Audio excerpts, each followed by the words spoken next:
This is Lisa Holmes, and I'm your host on the Recruitment podcast brought to you by Hoxton Media. And I am absolutely thrilled and honoured to be joined today by a guest who is all over the water in Canada, I believe, starting his day as I'm coming to the end of my working day. This is David Perry. And David actually reached out to me because he's been listening to the podcast, which just thrilled me I can't even tell you, I'm so proud about it.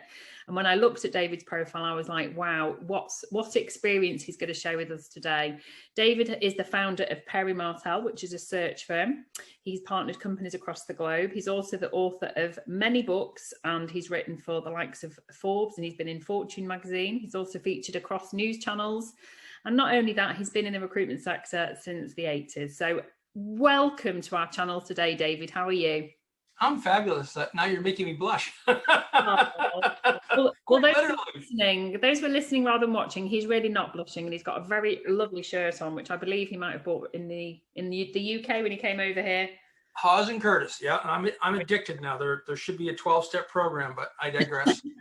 Definitely not. Absolutely. Well, thank you so much for joining us today. And we've been getting to know each other off camera before I pressed record for our podcast today. So obviously your career spans a number of decades, and you've got a lot of experience to share, which we want to make sure is succinct and valuable to our audience. So you must have seen some stark changes in the recruitment industry since you started to where we are now. What would you say have been the most significant changes in our sector?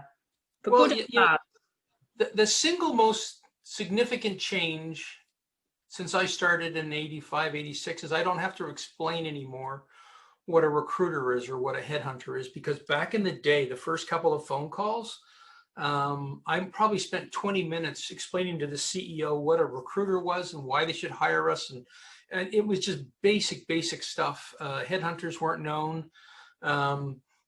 So that's the biggest change. The biggest change for the good has been, things like LinkedIn and Zoom Info. And the reason I say that, and I know a lot of these places like Zoom Info and LinkedIn have promised to put recruiters out of business, and that's why they flourish.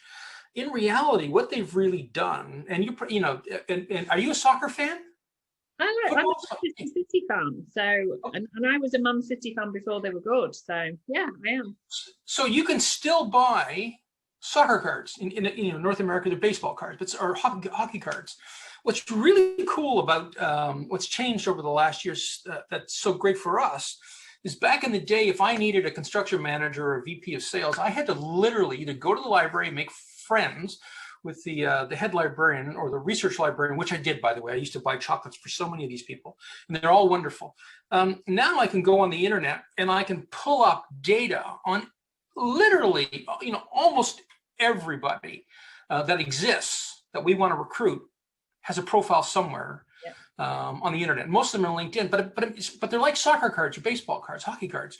Now if you're putting together a team, you want to hire a VP of sales, VP of marketing, CEO, you can literally go on LinkedIn, and it's like picking up a soccer card and you're looking at the back of it going, okay, goals, shots on goals, and one-to-one shots. So you have their stats, you have their recs right there. So it saves you a ton of time. Now, it doesn't make getting people any easier. In fact, it's probably harder because more people are calling. Yeah. So, the data is there, and the ability to sift through the data and make informed decisions before you pick up the phone call or pick up the phone to call is phenomenal. The hard part now, the thing that's gotten harder, is it's much more difficult for most to figure out what to say to get someone's attention. And God forbid they have to leave a voicemail message, and some of the best messages I've ever left probably took me half an hour to think. And I remember going after one particular guy. He was the president of Oracle Canada. Okay. And I called this guy up and got the voicemail message and left it, nothing. And I phoned him up the next time, a little bit earlier, about 6:30 in the morning, and I got him. Rick Crutchlow was his name. He's the guy that carried the first bag in Oracle in Canada. And I said, Mr. Crutchlow, David Perry, listen, I'm just phoning to apologize. And he said, what the for? I don't even know who the hell you are. And I said, well, that's why I'm calling to apologize. I said, I've had no reason to talk to you, for like 10 years. I said, but I do today. But you don't know me, so that's why I'm phoning to apologize. And he laughed, and we started a relationship, and I recruited him out of Oracle. God, into another company. He'd been there like 10 or 15 years. I can't remember. Great guy, but it's things like that. Or a guy that I, in Hiring Greatness, one of the books I wrote on recruiting, I phoned this guy up. I did a search, and I did the search correctly. I had a partner, and my partner put an ad out on LinkedIn, and he put an ad out on Zoom, a couple of different things. He got like 900 resumes. It was a good job. And what I did instead, it was in Milwaukee for a COO job. So what I did instead is I found the 10 chairmen of the boards of the 10 biggest companies that did what they did in Milwaukee and the area around them. And I phoned them and said, hi, my name is, and I'm doing this search, and I want to know, if you were me, who would you hire? And 8 out of the 10 guys gave me the same name, and they all laughed at me. And I said, why are you laughing? They all laughed at me. And I said, why are you laughing? It's because the guy retired about 5 months ago. Said he's 48 years old, blah, blah, blah, been in the same company for 25 years, hit the number, retired, but he's phenomenal. So I called him up one day and I said, hey, Jim, my name's David Perry. And I just got one question for you. And I said, are you tired? Are you tired of puttering around the house and doing all the things on your honey-do list? Yeah. And I won't tell you what he said because I can't. You have to bleep the whole thing. Okay. But by the time he finished, he said, why the hell are you asking? And I said, well, I got this job, and I just thought that, being the fact that you're, less than 50 years old and you finished painting the house, and the 8 kids have left. I think he had 9, so one of them was still at home. The 8 kids have left, and you finished doing everything around the house that your wife's wanted you to do. What are you going to do for like the rest of your life? And it's like, who the hell are you? Anyway, that started the conversation, right? So the challenge now is you can get the data, and you can find these people now is starting the conversation in a meaningful way. And that was meaningful for me because I got him to talk. And once someone's angry at me, it happens a lot. Once someone's angry at me, I can engage them in a conversation. Yeah, well, you've used the key word there. That's what I was going to say when I'm listening to everything you're saying. It's just so engaging, and it's a very different, unique approach, isn't it? I'm chuckling to myself that the first point you make about having to explain. I mean, the most of our audience will be too young to know where recruitment, you have to literally say the reason for my call is, and this is what my company does. Whereas now, obviously, the recruitment industry is multi-billion pounds in or dollars, whichever country you are. So I have chuckled, and I think, we've kind of gone full circle that when you started and I started the next decade in the 90s, but it's always been about people. It's always been about engaging with people and being authentic with those people. And it sounds to me like you've allowed your personality and your stride in knowing your market and having maybe the audacity to pick up the phone and make those phone calls. That's what has made you successful in growing your business and your firms. I think it probably has been. I'm not a good salesman, so and I can't wax poetic. I just can't. So I just get to the point rather quickly, and it tends to make my life a little bit easier. And I haven't been hung up on by too many times by too many people. My record for voicemail messages, my record for phone calls is 51. Wow. Same guy. My record for voicemail messages was 50. I was recruiting a guy out of Motorola Data. And this guy, after 4 or 5 phone calls, just wouldn't pick up the phone, wouldn't return a call. So it got to be a game, right? Call and leave a message. And the Wall Street Journal wrote about this. So this has all been documented, dozens of times over. But the way I got him, I finally found out through his wife, because I talked to his wife, Mimi, I don't know, 12 times before I ever got to Glenn. And she laughed. She said, well, he's heading to Germany, tomorrow, blah, blah, blah. And I said, well, we went back for a couple of weeks. So I hung up. I called the airport in Frankfurt. That's where he was landing. I called the airport in Frankfurt. And this is in the mid 90s and maybe mid to late 90s. And I said my name, I pretended I was him. And I asked around to all the different car rental companies until I found the one that had my car registered, and asked if it had a phone in it, because I needed a phone in my car. And they assured me it did. And I said, okay, I need the number to give it to my wife. So I waited until he landed. I knew when he was getting in. I waited 45 minutes. I picked up the phone. I said, hey, Glenn, David Perry, you got a minute? And he said, I'm on the Autobahn. And yeah. Let me just crank it back to 150 or whatever it was, because he was crazy, right? Canadians out on the Autobahn for the first time in their life with the gas full down. And so we had this conversation, and he finally said, fine, I'll meet your client.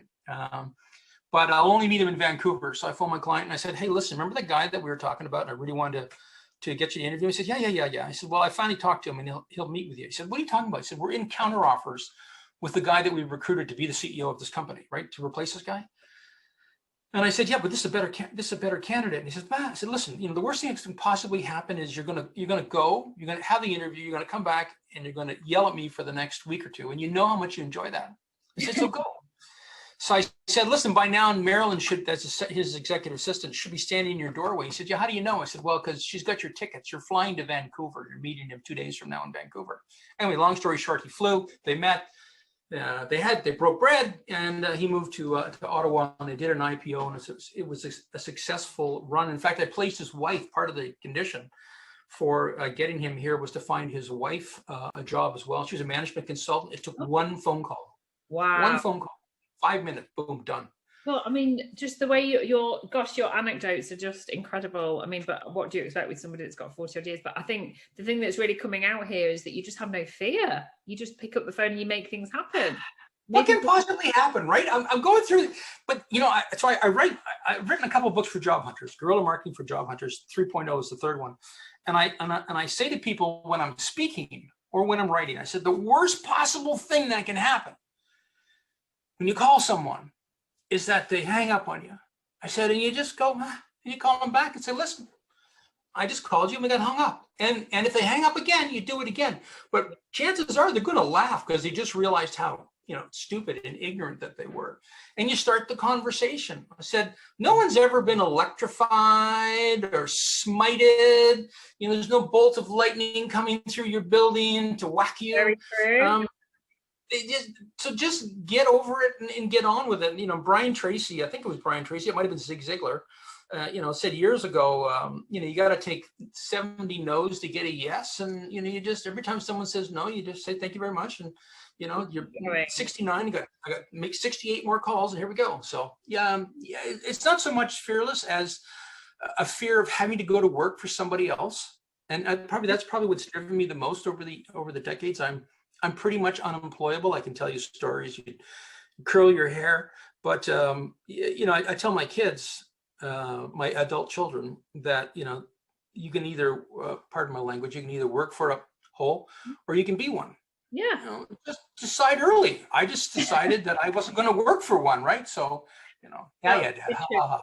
You definitely don't sound like you are one there, that's for sure. I absolutely love it. I think you're really infectious, and I know that you've got a lot of passion for our industry, which is definitely what's made you stand out in your market, that's for sure. So you've always partnered at a C-suite level. Clearly, your anecdotes dictate that. So right now, as we record this in 2021, what do you see are the most significant things that boards are looking for? So I'm talking about things like people talking about mental health, diversity and inclusion, technology. What do you think are going to be the big sort of shifts that we're going to need to be mindful of as recruiters going forward? For most of the English-speaking world, the focus for CEOs and boards of directors will be twofold. One, staying in business, and two, figuring out how to stomp China into the dirt. Okay. I wrote Hiring Greatness. It was released in English. It sold about 50,000 copies.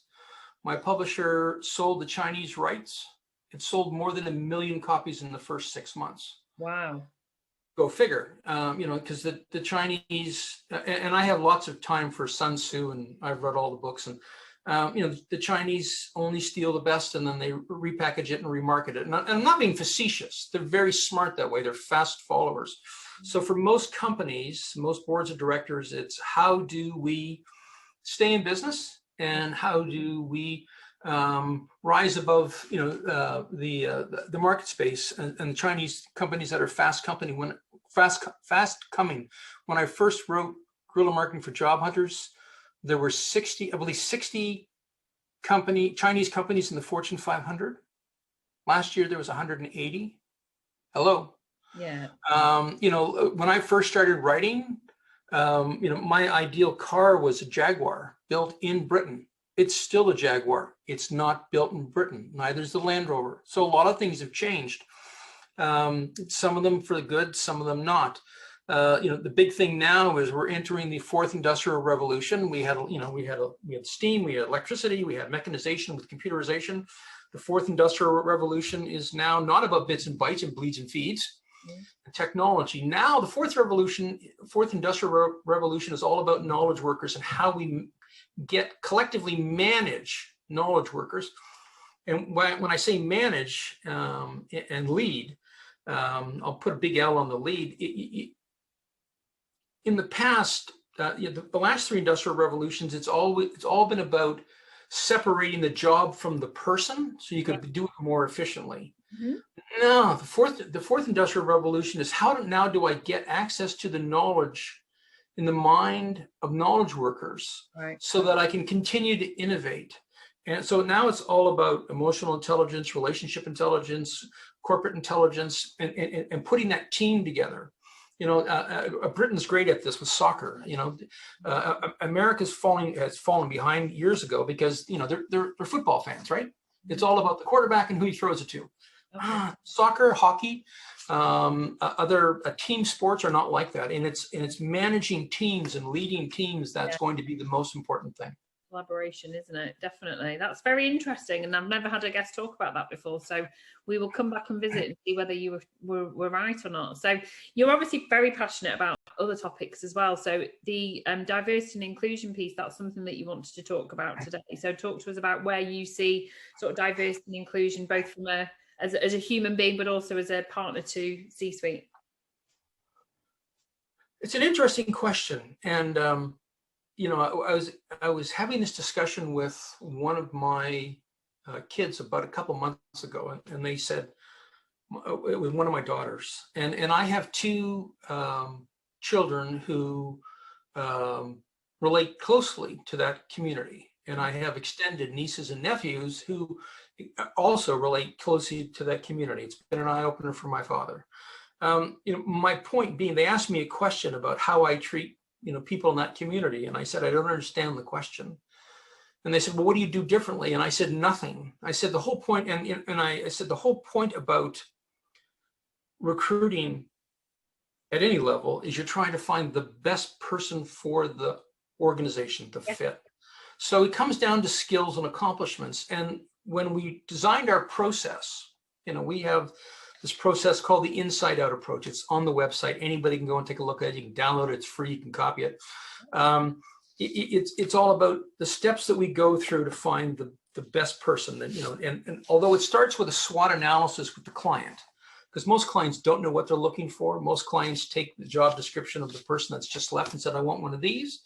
And you go, why? And when you start to ask that question, you ask why 5 times, and all of a sudden they don't know why. And now you're starting to rebuild. But my point in this is, when we built our process, it was designed to find out what KPIs someone needed to be measured against to be successful in an organization. And we had to build a process to find those individuals with those skill sets. So our process is quite blinded.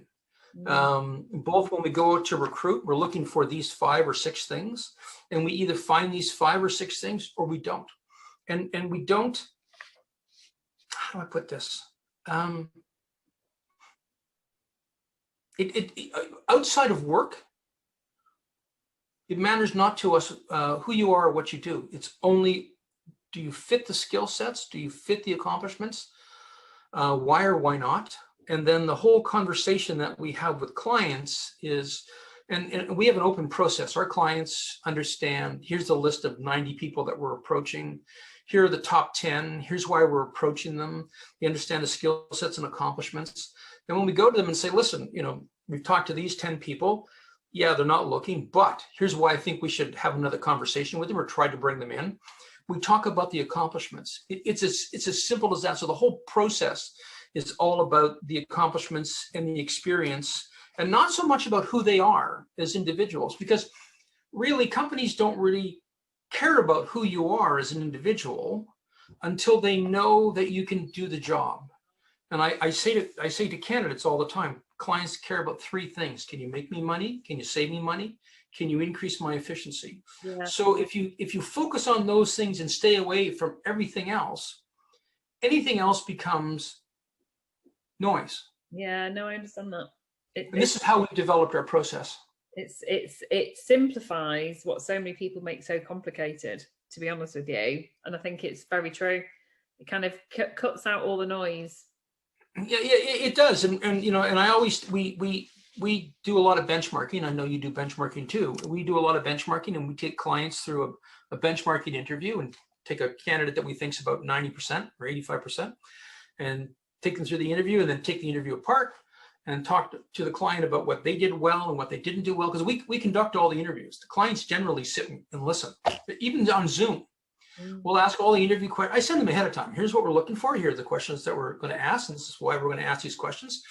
And the questions are all specifically about accomplishments and experience. And there are none of these, well, tell me about yourself. Stupid questions, right?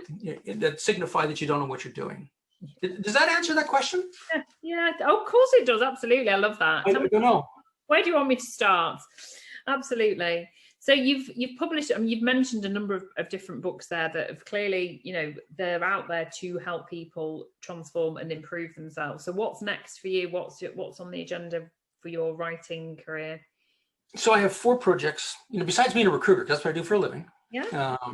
But I have 4 projects. The first 2 projects are 2 new books. One's called Revolutions Need Leaders, and it's on how to recruit Industry 4.0 leaders, and why that's important. And they're different. It's a different lens you need to look through to find the type of people you need to lead those organizations. I'm writing Guerrilla Marketing for Job Hunters 4.0, Career Combat. That's the name, going to be the subtitle of this one, Career Combat, something, something, something. I have a job board that we're releasing for free to the entire world. It'll be the world's largest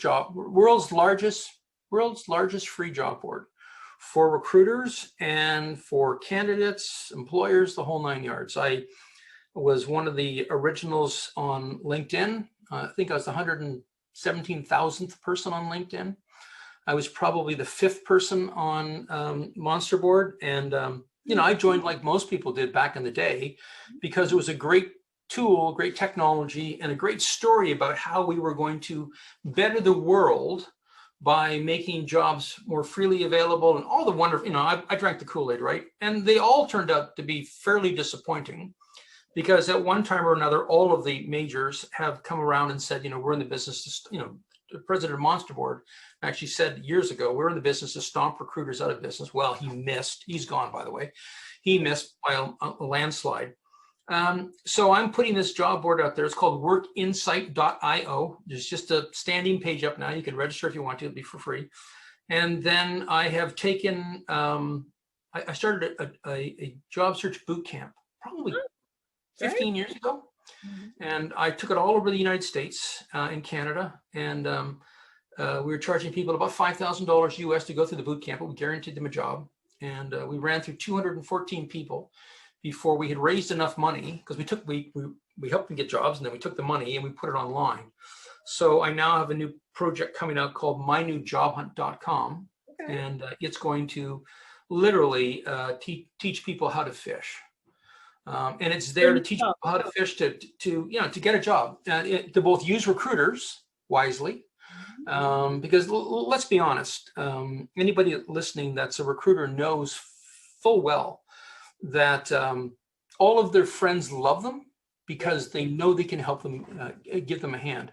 So we're not in the business to put recruiters out of business. We're in the business to help educate candidates, by and large, on how best to work with recruiters. Because when you work with a recruiter, literally magic happens. You know this. It's a beautiful partnership. So will this be will it be a certain type of person? Will it be available to anybody that's looking for a job, or is it a certain level of career? A great question, and the answer is everybody. We've run the program. We did 214 at that price point. We did a whole pile more before that. We've probably run 2,500 people through the program. Wow! On both sides of the pond, in the UK, in Switzerland, in Egypt, in Bolivia, in the US and Canada, and actually in Japan. And most people get a job in the first 3.5 weeks, because the math of job search is simple. So this may astound you, but anybody listening will get this. Most job hunters spend 48 minutes a day looking for a job. Oh, okay. In America. In the UK, it's slightly like 45 minutes, and in France, it's a couple minutes more. But here's what happens. The average person in America takes 38 to 40 weeks. So let's call it 40 weeks. 40 weeks to find a job, because they're working at it for 48 minutes a day. Wow. Well, they're working at it for 48 minutes a day because they really don't know what to do, right? Yeah. After looking at the job boards, well, what do I do next? Well, I do the honey-do list, right? So what we did is we designed this system so that you do this and this and this, and it's literally fed to you. But if you do the math, if you do 45 minutes a day times 5 days times 40 weeks, it works out to about 146 hours. That's ridiculous. If you take 140, I'm an economist by training and a statistician, right? That's my curse. This is why I notice this stuff. Well, if you divide 146 by a 40-hour work week, it's like 3 weeks and a bit, right? So if instead of working 45 or 48 minutes a day on job search, you worked a full day, and we have all heard this, right? Yeah, job search is your full-time job. Well, yeah, I don't know very many people that can get paid a full-time wage for showing up and doing, something for 45 minutes. Not even Richard Branson could do that, right? No, not even back in the day. So if you make the job search a program so that you're fed what you have to do next, you'll land faster. Yeah. And that's the whole deal. That's what this is about. Well, we'll make sure all the links are attached to this episode. I think that's absolutely fascinating. And it sounds like you've just got such a portfolio of opportunity for people that are connected to you, but also both companies and job seekers as well. I think it's incredible.